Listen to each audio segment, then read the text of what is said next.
Hello, everyone, and welcome to this month's Parents Know webinar. I'm Karen Russell, a part of the Brain Balance team, and as always, I'll be joined by our VP of Programs and Outcomes, Dr. Rebecca Jackson. This month, we are talking about how to help your child build better focus. Dr. Jackson's guest today is neuroscientist Courtney Gallen, and she's going to help us dig into the science of it all. For your convenience and for your future reference, this discussion will be recorded and shared with everyone who registered. And also, we welcome your questions. We will have a Q&A section at the end of our session, but feel free to use the questions panel on your dashboard to enter them at any time. So let's get into it. Dr. Jackson, I'm going to hand it over to you. Sounds good. Thanks, Karen. So joining us today is Dr. Courtney Gallen, and I'm thrilled to have Dr. Gallen joining us.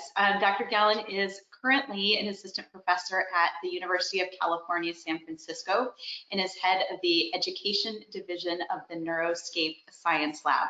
I've had the honor and privilege of working together with Courtney for about the last 2 years, and she's been somebody that I've had just so many really fascinating and interesting conversations with when it comes to topics like attention and focus, working memory. Courtney's somebody that, like Dr. Joaquin from last month, I learned from all the time. And my biggest job today with Courtney is going to be to keep us on track, because we could take a topic and go down a rabbit hole. So our goal is to provide information that's hopefully informative and helpful to you. But specifically, why Courtney's so interesting for this conversation is she is a PhD in neuroscience. She did that program at Berkeley and is now at UCSF, like I mentioned, but her work has really been focused on the development of attention in kids and adolescents, which is what we're here to talk about today. So Courtney, thank you so much for joining us. Yeah, thanks for having me. Excited to be here. Well, let's, last month with your colleague, Dr. Angera, we had a really great conversation about the science behind focus and distraction. For anybody who wasn't able to join last month, you can find last month's webinar if you go to brainbalancecenters.com/webinars. But Courtney, can we just do a quick recap on kind of those two key elements of attention, just to get everybody up to speed, and then we can go forward from there. Yeah, absolutely. So when I think about attention, I think of it as being comprised of two core components. So focus and inhibition. So focus, we sometimes refer to as sustained attention in the field, and this is really your ability to maintain focus over a long period of time. So in terms of kids, you can think about their ability to pay attention to a teacher giving instructions over a long period of time. Then the other key part is inhibition, or sometimes referred to as inhibitory control. So this is inhibiting your response often to distractors, whether they're internal or external. So sometimes in the classroom, maybe inhibiting your responses to your classmate who got up to dance and disrupt the team. So those are the two kind of key components of attention. Perfect, thank you. And it's, I think as parents, we so often just use the word attention and we might be referring to everything. And so I think it's helpful to understand that sustained attention is completely different from that inhibitory control. That ability to block out a distraction or not blurt out a thought or action is different than your ability to sustain attention, although really we need both working together to be successful. Absolutely. Yeah, they tend to be related, but even if you think about, more difficulties with attention, they can present very differently, right? If you're thinking about ADHD, you can have kids who have really tough time maintaining focus, but then you can also present with this kind of hyperactivity where you really can't inhibit your responses. So they are distinct components. Yep. And I think the inhibitory part is often easier for a parent to see, right? If that's that hyperactivity, where there's a constant redirection versus sometimes I think that sustained attention can be a quieter, more subtle, can be easier to miss if a child is struggling with that. Yeah, I think it can. I don't think it's right, because it's kind of the absence of a behavior, right? Unlike hyperactivity, that's really overt and you can see. And I think the lack of focus can manifest in a lot of different ways. You can see it in kind of like procrastination of an activity, just because you can't maintain your focus, or even just kind of lapses. But it takes a lot longer to really observe that behavior. So yeah, that's a really good point. But I think when it comes to procrastination, if you have a child or an adult that struggles with attention and sustained attention, we want to avoid doing something that might be difficult for us. So if we know it's going to be a long task and we know that's going to be hard for us, it's hard to want to find the motivation to get started. Exactly. Yep. So let's start to dig into this a little bit more. So clearly, attention, focus, inhibitory control, all of those things impact our daily lives. Talk a little bit about, when it comes to kids, what it is that you see and notice, and how this impacts them. Yeah, so we can start really high level, and then maybe after talk about some specific examples for specific subject areas, but really high level, there's a lot of growing evidence that attention impacts your real world abilities. So there's some really interesting evidence that your attention abilities during childhood impact your health in later life, which I think is really interesting. So it can have impacts on aspects of your mental health later in life, your physical health, also something that we refer to as like your emotional health, your interpersonal relationships, and even your financial health. Beyond kind of this like prospective effects of attention, there's also attention, your current attention affects your current real world behavior. So if we think about just us quickly as adults, right, you need to have both attention, focus, and inhibitory control when you're driving a car, right? You need to maintain focus on the road. You need to inhibit your driving and put on the brakes if someone, cuts out in front of you. In school, you really see there are just so many aspects of school where you really need both aspects of attention. So, focusing on a classroom activity or a problem for an extended period, listening to your teacher, following the classroom rules really even involves attention. Then, of course, what we talked about, kind of suppressing your external distraction from peers, or even internal distraction, we'll talk about a little bit later when we think about the neural mechanisms of just, suppressing your desire to mind wander. And kind of that internal distraction. So I want to take you back to something that you just mentioned in the research, and I'm bringing you back to this because this has been so big in the news and headlines lately, but talking about concerns with kids and mental health and mental wellness. And so connect the dots for me a little bit on how struggles with attention in early childhood can have an impact or a correlation on mental well-being later on in life. Yeah, so attention, I really think of attention, we talk a lot in my group at Neuroscape about what we call cognitive abilities or cognitive functions. Attention is one of them, memory is another one, decision making is another one. But I really think of attention as kind of like the core ability that's like at the core of everything. If you're not paying attention and getting input from stimuli, you're probably not going to remember those items later, or you're not going to be able to make a good decision about them. So it's really fundamental to so many aspects of other aspects of cognition. Like, it'll help you make good decisions. It'll kind of give you that foresight, maybe into like your financial health. And then perhaps it'll help you pay attention to the needs of your interpersonal relationships a little bit more, or remember conversations that you had and kind of how they feel and how to best approach some of these like emotional health relationships. So I think it's just so fundamental that it's just pervasive in all aspects of life later on. Yeah. And I think that's so interesting. And as parents, when we see a child struggling, it's easy to minimize it, to say, oh, it's just attention, or, yes, he struggles with attention, but he's so smart here. And it's kind of that balancing act. But so understanding how pervasive attention is in everything that we do in life and how it truly impacts. When we think about school, and if I take a step back, as a parent, we've got kids in the house, we've got activities, we have all these things going on. If I have a child that's needing additional support or structure to stay on task or complete a task or do the work and turn it in, as a parent, I can work to put strategies and things in place to support that at home. What I can't do is control what's happening in the classroom. I can talk to the teacher, I can say, here's what we're noticing, here's what we're struggling with, here's things that we've done that's helped. But can you dig in a little bit deeper about how aspects of attention and inhibitory control have a direct impact on learning beyond just I can't remember what I didn't pay attention to? Of course, but just general classroom behavior. Yeah. So there's there's just so much literature on how attention impacts classroom behavior, which is kind of what I was talking about at a high level before.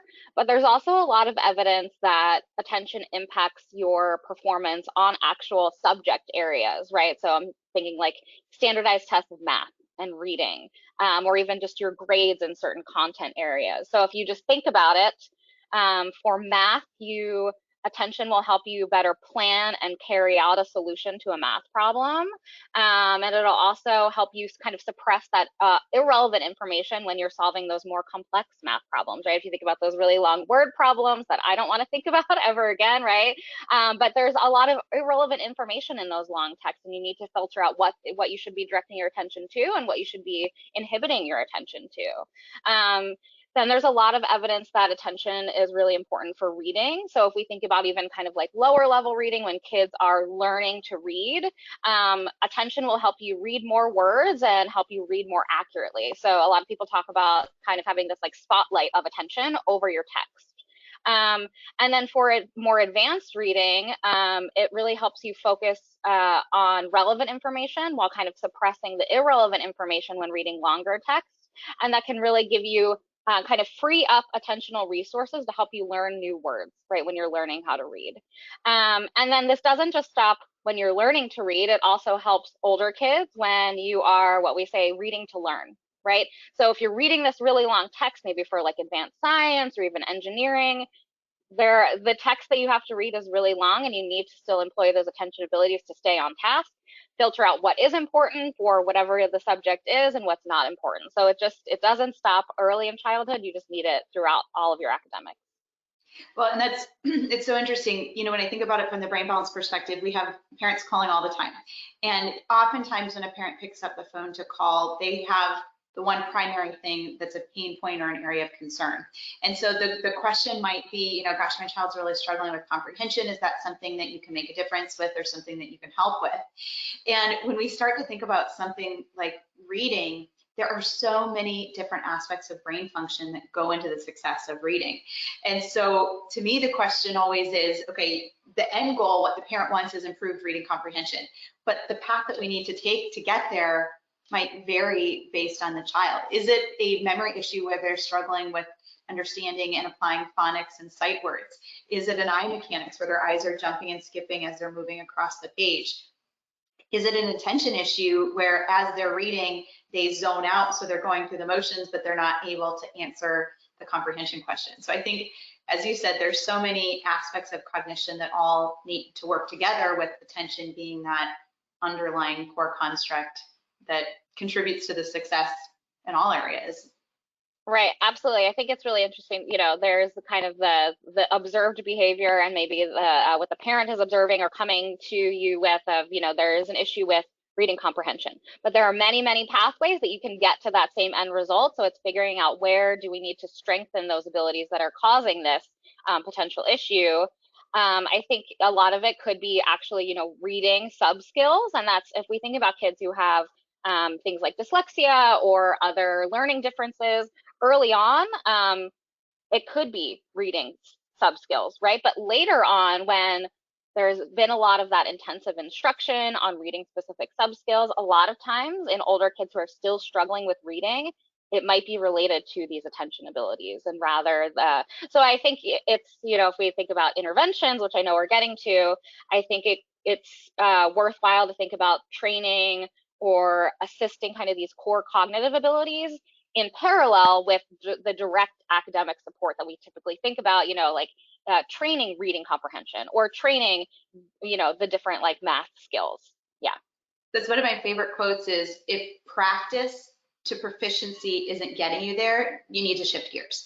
So if you're working on reading fluency and you're reviewing the same content over and over again and you're not achieving the goal, then that repetition might not be the issue. It might be attention. It might be something else. And so if practice to proficiency isn't getting you there, because it should, right? For a typically developing child, exposing them to content, repeating it a few times, you expect to see things stick so that you can move on. And if it's not, that could be a red flag that something a little bit more. Right. Yeah. So I think even a different strategy, if the deficit is really, you know, sub skills related to math or reading, a different strategy, of course, right, in parallel.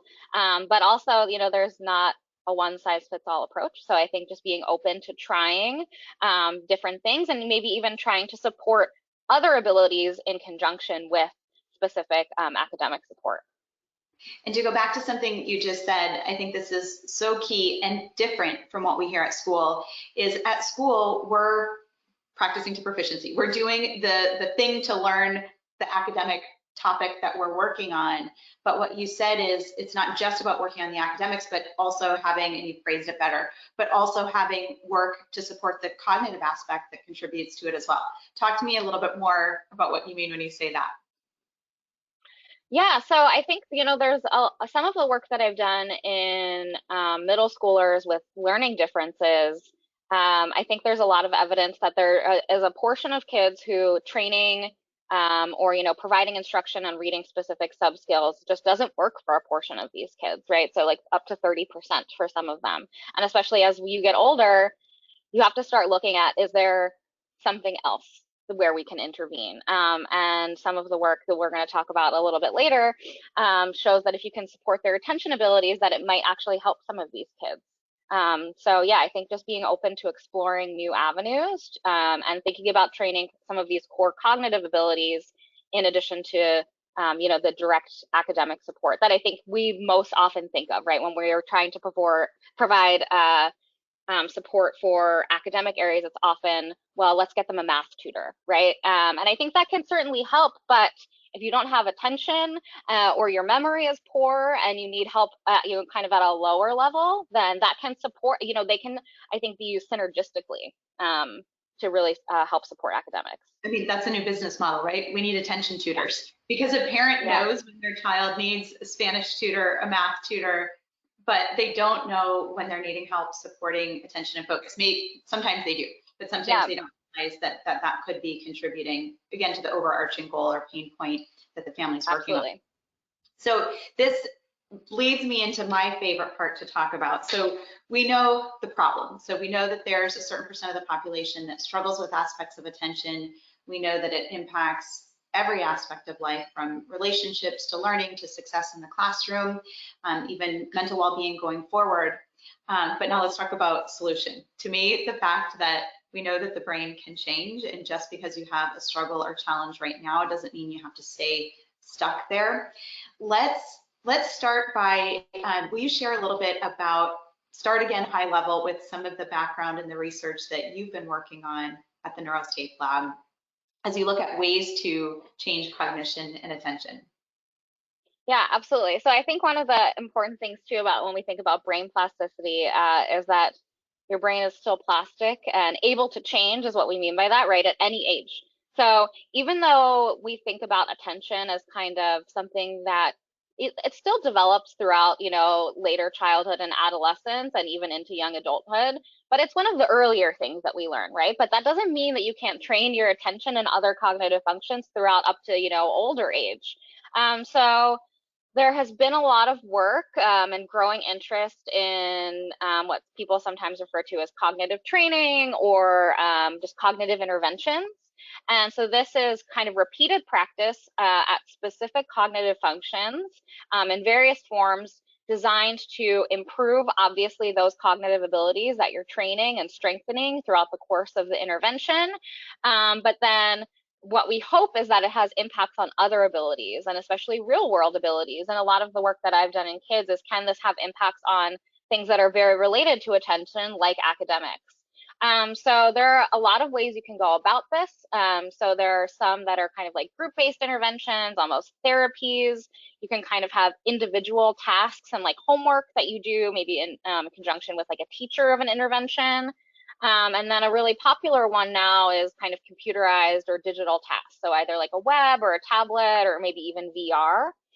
And that's really the focus of a lot of our work at Neuroscape, the Neuroscape Center at UCSF, where I'm based, is we use digital tools to improve aspects of cognition with the hope that it will have effects on these aspects of real world behavior. So I should mention, as I talk about some of these, they're not commercially available yet. They're all with us at the university, and they're really in the kind of these research and development phases to kind of understand their efficacy, the neural mechanisms of how they're efficacious, and then, maybe eventually they would become available. But a lot of our tools are looking at things like dual tasking and, kind of inhibiting distractibility, or kind of, helping kids multitask. We also have some tasks that help with rhythm training and kind of like music training, because that has been beneficial to academics as well. And then we also have VR navigation training, which can help aspects of longer term memory. But one of the most exciting things, and a lot of the work that I've focused on, is training to improve attention. And so we have some interventions at Neuroscape that are designed to improve attention and also incorporate this idea of mindful attention. And we kind of encase them all in this digital game form, which really increases the appeal and accessibility. And for kids, but also I think it's appropriate for all ages. I would much rather do something in a game form than, kind of like reading a text about how to be pay more attention. And so what we're really trying to do with these interventions, and what we have some evidence for, is that if we can target attention with these interventions, they are more likely to generalize to other aspects of cognition and real world behavior, because attention is such a core ability to everything. And we also, in some of our newer interventions, are incorporating this idea of mindful attention as a way to kind of better support improving attention rather than just direct attention training. Awesome. Okay, there's a lot to unpack there. Yes. In what you just said. Let me recap a little bit of it. So I'm going to put it in my own words, but so I think the first key takeaway for parents to know and understand is that attention is related to development. And so it is normal for a very young child to have a very short attention span. And as a child develops over time, year by year, the expectation is the longevity of that sustained attention grows along with that child's development. Yep. We know that for various reasons, and I think the jury's still out on the what and the why behind this, but we know that not all attention develops equally in all kids, which yep. is probably why we have many families. This was probably the most popular webinar topic we've had so far. So clearly this idea of struggling with attention and focus and knowing what to do to help it is a popular one. So number one, attention is tied to development. And I think it's interesting, when you think about development, I always picture a toddler at a park playing, right? They're running, they're jumping, they're playing with different sensory experiences and textures, and then they're doing the same thing over and over and over. And I think we can never underestimate the importance of that play and movement and what that contributes to overall development.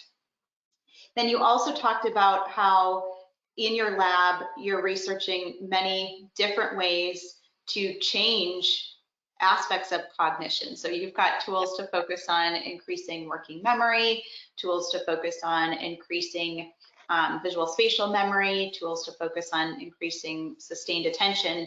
And what you're seeing throughout your work is that with these specialized tools and repetition, that you're able to drive change in those areas, with the big overarching goal being not just to change the child's ability in the task that they're practicing, but have that transfer over into real world applications. So for example, maybe a child does better on one of your technologically gamified attention tasks, but you're doing that so that ultimately the child has an easier ability to sustain attention in the classroom that impacts learning. Is that a fair summary of that? Precisely. Yeah. No, that's a really good recap. And I can just clarify a few points. Yeah. So the idea is you train on this particular attention game. Of course, if you play a game over time repeatedly, you will get better at the game, right? That's not surprising. I don't think that's mind blowing. We're not getting a Nobel Prize out of that. But the real impact, right, is can we improve attention on things outside of this intervention? Can we see improvements on attention from parent reports, right? Are they telling us that their child is having better sustained focus and inhibition? And even teacher reports in some of my work. And then can we also see it, in their performance on math and reading tasks, because we know it's related to attention. So precisely. Have you applied any of these tactics to yourself, just out of curiosity? I have. Well, so in our group, so we actually have an in-house game developer in our group. So it's a really fun opportunity and kind of distinct from a lot of neuroscience and cognitive neuroscience, because we actually develop these intervention games ourselves, right? So we kind of have this like meeting of the minds. We have a game developer who's going to tell us all of the things like we need to have points here and we need to give this type of reward. We need to keep people engaged in this way. And then you have us cognitive neuroscience on the other end saying, well, we need to target this particular aspect of attention, but then maybe after this amount of time, we're really going to tax them. So we need a break and things like that. So I have played them quite a bit because I'm involved in the development of them, particularly the ones that I use in my research that are focused on attention. I should have tested myself before and after, but I've probably played it hundreds of times at this point. Yeah. That's funny. Great opportunity that will benefit you Yeah. throughout life, probably even more than what you realize. Exactly. You know, as we talk about your lab developing gamified technology to exercise the networks and pathways in the brain that support sustained attention and inhibitory control, talk about how that, a gamified version of that, is different from the games that our kids are playing on the video games and on their phones. Yeah, so it depends on what game they're playing on their phones, but a lot of our digital games really focus on the idea of closed loop adaptability. And by that, we just mean that the difficulty level is personalized for an individual, but not even just at the individual level. It's based on how they're performing in real time. So everyone, we've talked about differences in attention across individuals. We think of that as inter-individual differences, right? Maybe my attention is worse than your attention. So we'll titrate the game to be appropriately difficult. So it's challenging, not too challenging and not too easy. And that's really important to maintain engagement, but also really important to drive this plasticity in the brain. The added layer too is that we titrate the difficulty in real time. So we know that even, in addition to across individuals, there is also what we call intra-individual variability in attention. Your attention fluctuates, second by second. We see this in our daily lives, right? Sometimes I'm paying really good attention, and then a second later, my mind has wandered. And then there's also fluctuations, day to day or hour to hour. And so we're able to see that in our algorithms and titrate the difficulty so you're constantly maintained at an appropriate difficulty level to maximize engagement, enjoyment, and then really drive that positive plasticity in improving, the brain circuits that are involved in attention and then ultimately your behavior. So ultimately, I guess the takeaway from that is, even though some of the games may look and feel like a traditional video game, ultimately the back-end development is very different.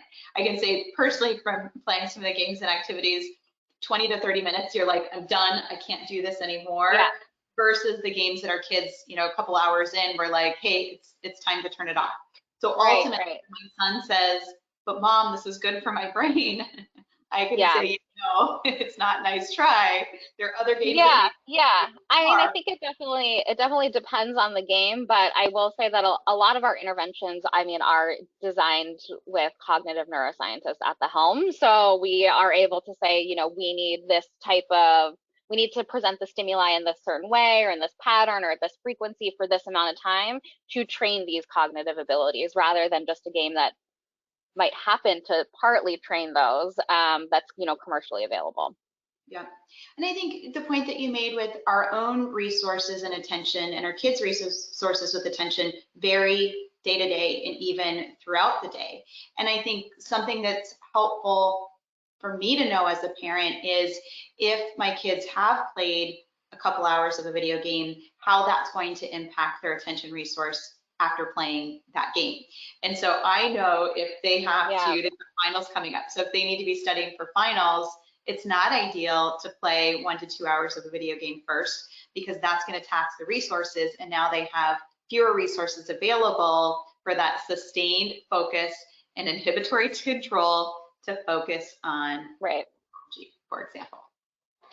Yeah, absolutely. Yeah, I don't want to derail us too much, but there's this whole other really interesting literature that is often referred to as context-dependent attention, and I bet a lot of parents see this in their kids, where kids can pay very long, sustained focus attention to a video game, right, that has all of these rewards, is designed to make you engaged for long periods, right? But then when you ask them to do math problems for a fraction of the time. It's like, no, I can't do that, right? So I think part of it is we recognize the influence of this context dependent attention, which is really related to the gamification and the rewards that are presented. And if we can tie that into training cognitive abilities, that can kind of facilitate engagement in something that might actually help your cognition and your brain function. Yeah, well, I think that's so critical what you just said. So context related attention is what you were explaining. Context-dependent attention. Context-dependent attention. Yeah. So, and I think it's so key because one of the things that happens with the video game is those developers know how to make the brain feel good and be happy. So there's a dopamine release of that feel good neurotransmitter of, I just earned those points, I just accomplished the next level. So it's that constant feel good reaction in the brain. Yes. Math, unfortunately, doesn't trigger that same feel good reaction in the brain for not me anyway. Maybe for you it did, it didn't for me. But so, I think it's so important. Our kids are going to get better at what they practice doing. And so if they're spending a lot of time doing context dependent attention, where they're paying sustained attention because there's a constant reward system, they're not exercising sustained attention without the rewards, which is what we need for work, for school, which is absolutely. I think that's exactly right. So a lot of our games will incorporate, there is research showing that video games release dopamine. So you're exactly right. There is research showing that. And so we recognize that and try to incorporate it into our games. But I think one of the things that we're thinking about now and some of the interventions that I've been leading is that we still need to train kids to find reward in this slower pace type of attention when you're not getting those immediate rewards. And that's really where this idea of mindful attention comes in. And if you can train those abilities and it's really slow paced, you're not getting a lot of feedback and reward. It's much like a classroom. If we can train them to be better in those situations and also to find some sort of innate reward in it, even though you're not getting those external rewards, that can really be supportive of classroom behavior and academics. And this is the perfect time to have this conversation as everybody's wrapping up the school year. There's that relief for parents of, I don't have to pack lunches, I don't have to rush everybody out the door first thing in the morning, I don't have to stay on top of kids on homework and studying at night. But then there's also this, oh gosh, we've got 12 long weeks in front of us, or however long your school vacation, summer break is. What are some purposeful, beneficial activities that don't feel like work for kids that can set them up for better success with focus next year? And that's where I'm so excited for this next part of the conversation, because when you think about meditation and mindfulness, this is something that years ago was kind of thought, it was like, oh, the people that do yoga meditate, but it wasn't a mainstream topic. But this has absolutely blown up in the research, I'd say in the past decade, where it's becoming much more known and understood of what the positive benefits are and how to apply it. So as we frame up the conversation on mindfulness, will you start by give us a definition for this conversation of mindfulness? And also, will you talk about the concept of interoception, because that's going to set up the next part of the conversation. Yeah, absolutely. So mindfulness, and I'll do a light distinction between mindfulness and meditation. So mindfulness is simply just being aware and accepting of the present moment with intentional attention, right? So it's really an attention type of task and non-judgmental awareness. So there's I think mindfulness and meditation, especially in the recent years, have come to be used interchangeably. And I think the key thing that makes this more accessible to parents is mindfulness is a broader concept. You don't need to be mindful. You don't need to meditate to be mindful. So meditation is an example of mindfulness, and it's really this like formal practice of trying to calm your mind and enhancing awareness, right? Where maybe it seems a little inaccessible, especially to kids and especially to anyone who is struggling with attention. Mindfulness is much broader. And it can be done in really short periods. We'll talk about some examples in a bit, but it's just really being aware and accepting of the present moment, directing your attention toward it, and just being non-judgmental about it. And so if we're thinking about, the focus of that attention can be internal or external. We'll talk about some examples. So it can be focused on something in your body, like your breath. And that's where we think about interoception, right? It's just awareness of your own body. It can be your heartbeat. That can be really challenging for some people, kids and adults alike. Some people, there's just individual differences in this. Some people just really are, if you have, there's a really common like heartbeat counting task. Some people are just not good at it, and they just don't have that, you know, ability to be aware of their internal state like that. So you can also, if it's more accessible or easier or more fun, you can direct your attention in a mindful way to an external target. And we'll talk about some examples. It can also be done on your own, or it can be done in a group. So I think that is just to say that this, you know, the idea of being mindful is much broader and much more accessible. And I think you have many more options compared to what I think a lot of people think of when you say mindfulness. They think, oh, that means I'm going to have my kid meditate. They're going to have to focus on their breath and, you know, get into this Zen-like state because they're meditating for an hour. It's a lot more accessible than that. And there's a lot of growing evidence of why, you know, we're incorporating mindful practice into our work at Neuroscape, because it's really training these slow-paced abilities that are so critical to academics.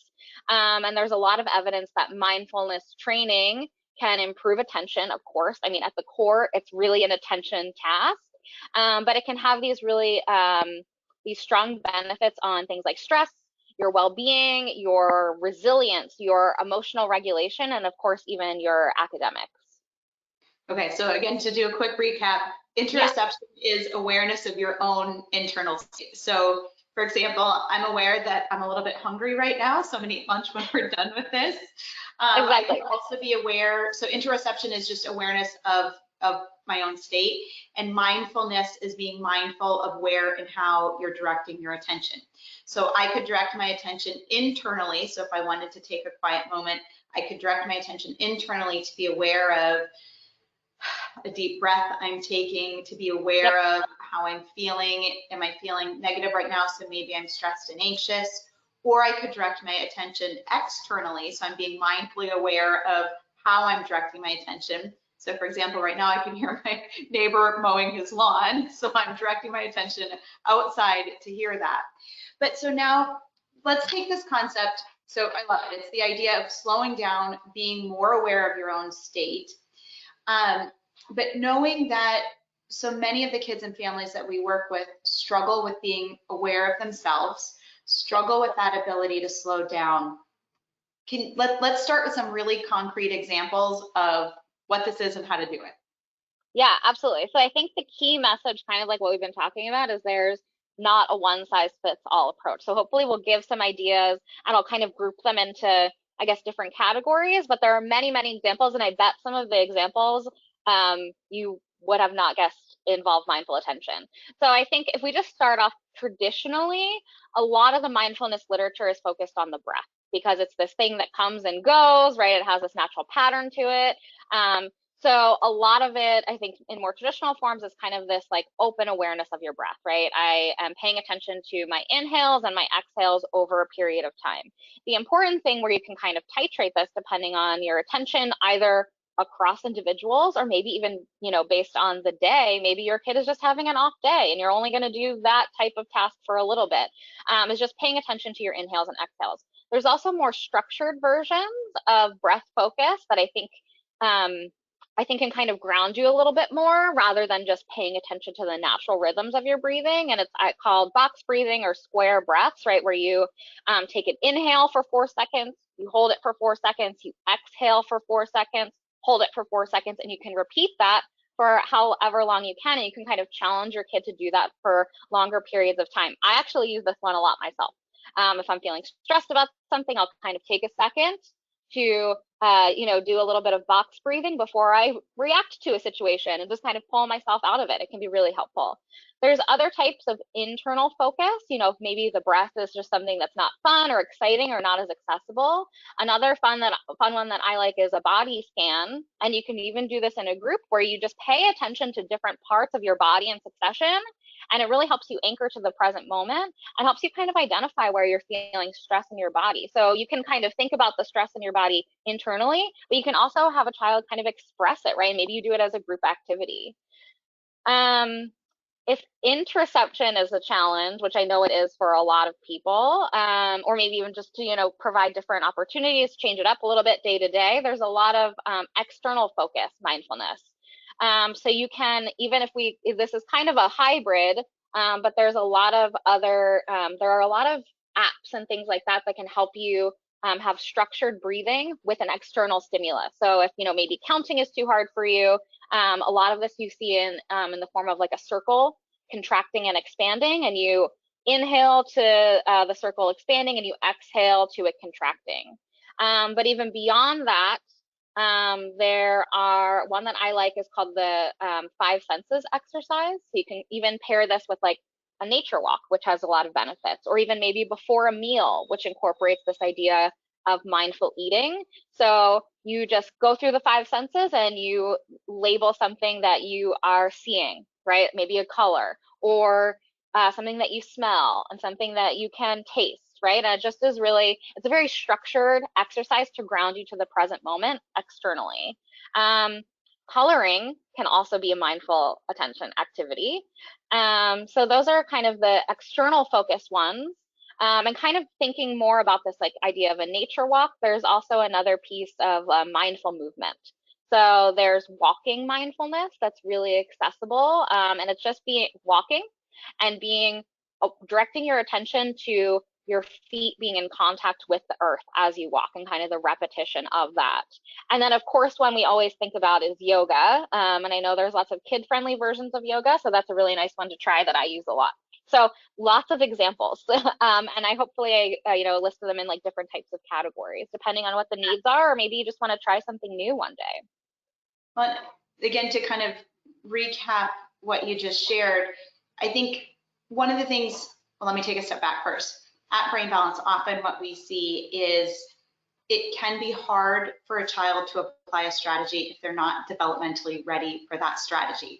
And parents see this all the time. So maybe a parent is trying to implement a behavior strategy, or a discipline or motivation strategy, or a worry strategy. And if the child isn't developmentally ready to understand that and apply that, it can end up not being a successful experience. And so what works for one 10-year-old may not work for another 10-year-old. 10-year-old A might be developmentally 10 years of age. 10-year-old letter B might have some aspects of development that are 10 and some that might be a little bit more immature. So I think the trick is to find the developmentally appropriate for your child starting point. So if you start with something, I love the idea of the 5 senses.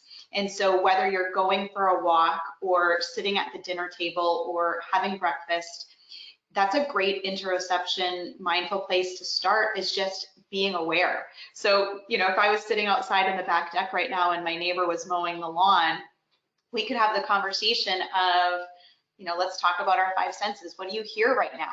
We'd be able to hear birds tweeting and the lawnmower going. We'd be able to smell that smell of fresh cut grass. We could feel the warm sun on our skin. So that could be a really great place for a child to start that maybe isn't able to identify those things on their own, but as a parent, you can bring awareness to that, to have a conversation with the idea of maybe you're leading it initially, and the more you do it, the more natural it becomes for a child. Versus a child that whose development might be a little bit further along, that ability to be aware of the breath and control the breath could be a great place to start, of just starting by noticing you're breathing in and breathing out, working up towards that box breathing where you're having to control it and be aware of the time and stay focused on the task. And I love for parents to do these things together with the kids. So they're modeling and showing, you're doing it together. It benefits the parent as much as it benefits the child. And it's building that mindfulness. And that I can share with myself as I've been working on some mindful pieces with myself. I'm so much more aware of my mood and my energy and what I can do to change it. So if I'm feeling that I'm really negative and irritable, I stop and take stock. Have I had enough sleep? Have I eaten? Is there a lot of stress in my day? Is there anything I can do to reduce my stress? So being aware that I'm in a negative mood allows me to problem solve and address it.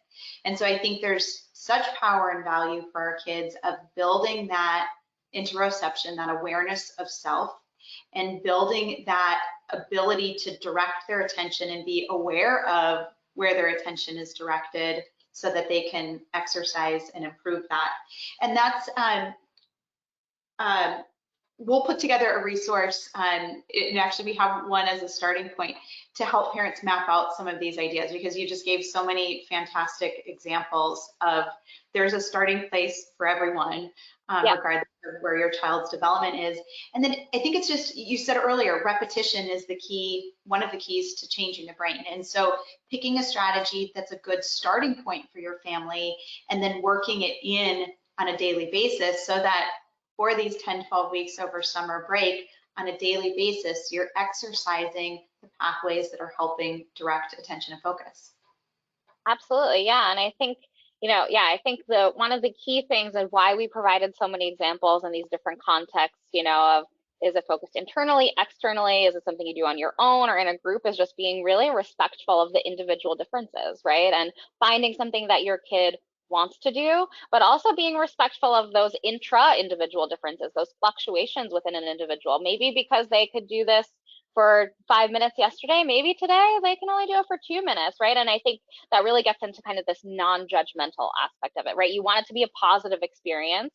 And if we just think about really high level, the idea of kind of why this works, right, is exactly what you were saying of what you see in your own life, is that if you are aware of the present moment more often, and you're able to do that, you get to know your own mind better over time, and you're more aware of kind of your own patterns of thinking that kind of habitually arise. And if you're in the present moment, it really pulls you away of, I think, some of the negative aspects of too much future thinking can get us, often I associate with worry, and then too much past thinking can get us with your really, if you do that too much, it gets into kind of this rumination. So really pulling yourself into the present moment is just helpful because of those reasons. And one of the things that I find really helpful as a parent, and that have heard from other parents as well, is an aspect of journaling with this. And it doesn't have to be, long drawn out paragraphs. It can be something as simple as a daily tally mark. As parents, we're watching the grass grow when it comes to our kids, and changes that occur day by day, week by week, month by month. And all of a sudden, we don't notice all the changes, and we look up and, a year's gone by and they're 2 inches taller.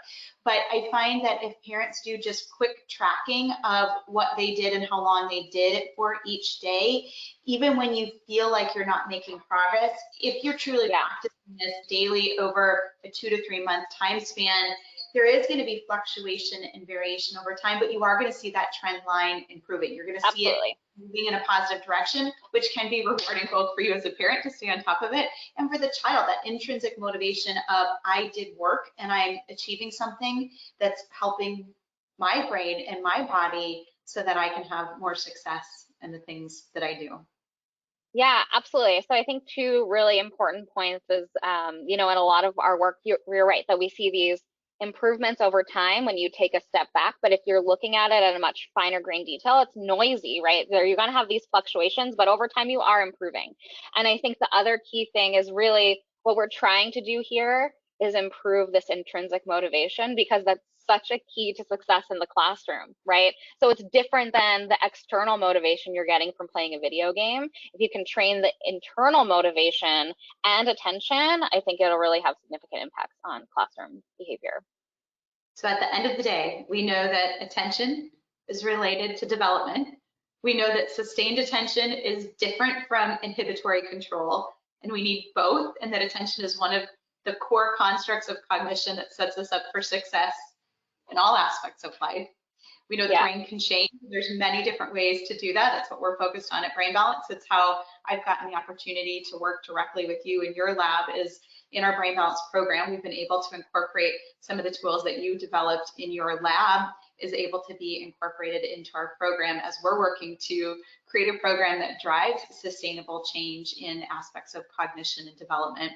And hopefully we've given you some great ideas of some tips and tricks to work into your summer schedule, so that you can do some daily work with your kids to work to exercise and build those pathways that's going to help to improve sustained attention and inhibitory control. We managed to get through all of that, and we have 9 minutes left for questions. So Karen, if you're able to join, thank you. Yeah. Thank you so much. I was doing some box breathing. Well, There you go. this Great. is great stuff.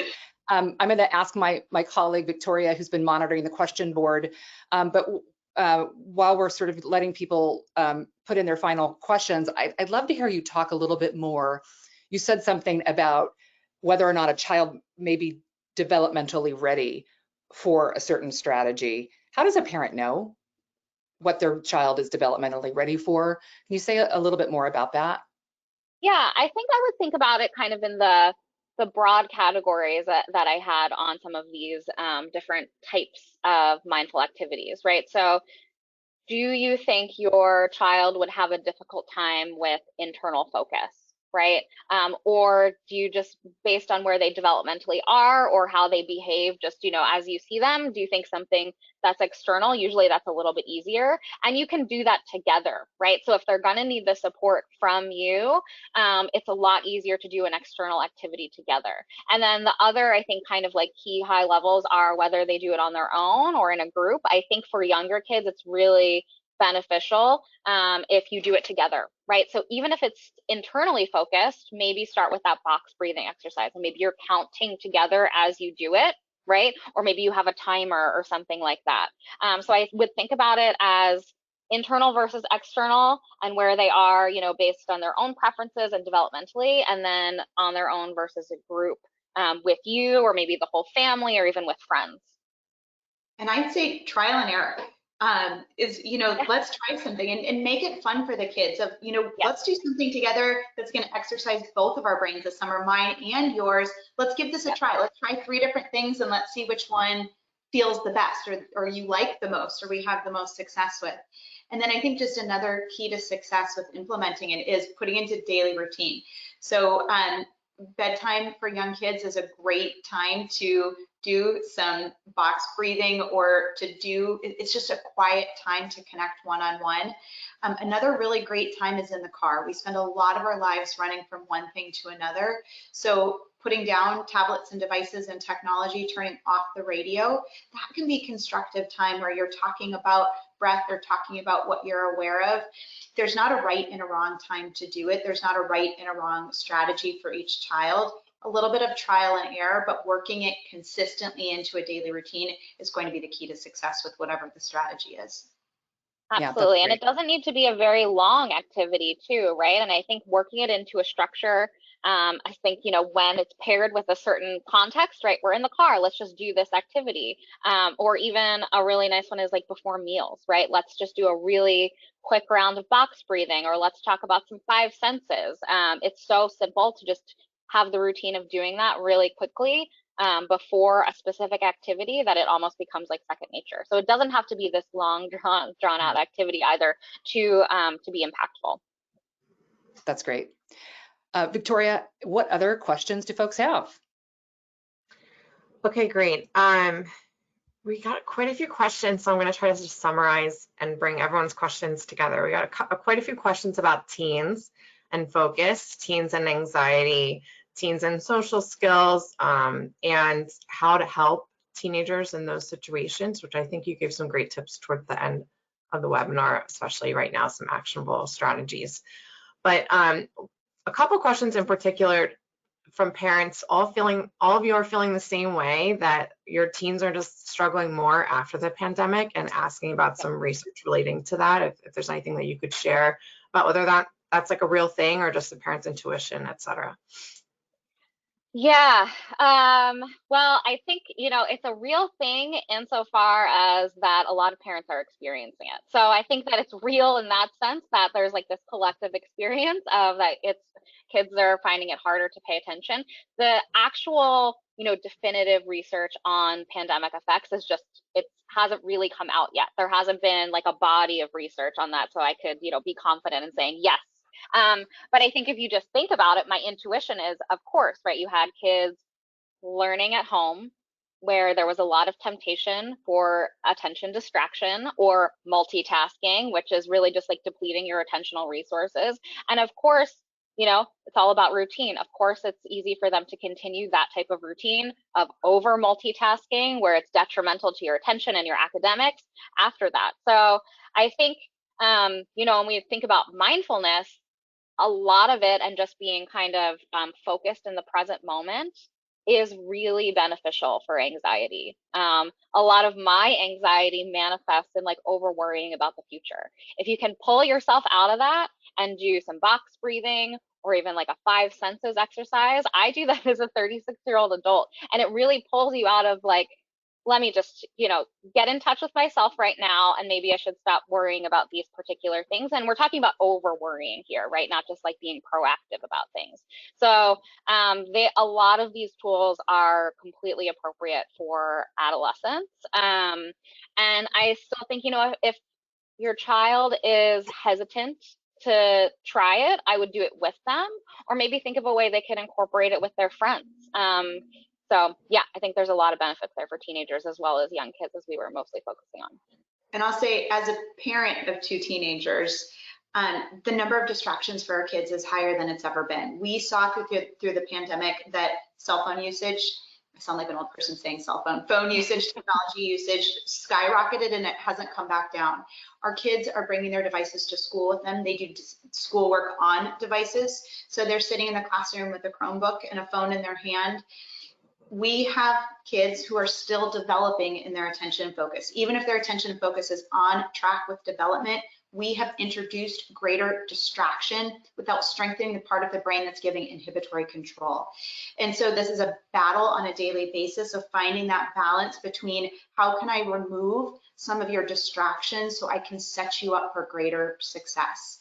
A distracted brain is fatigued. It's having to process more information.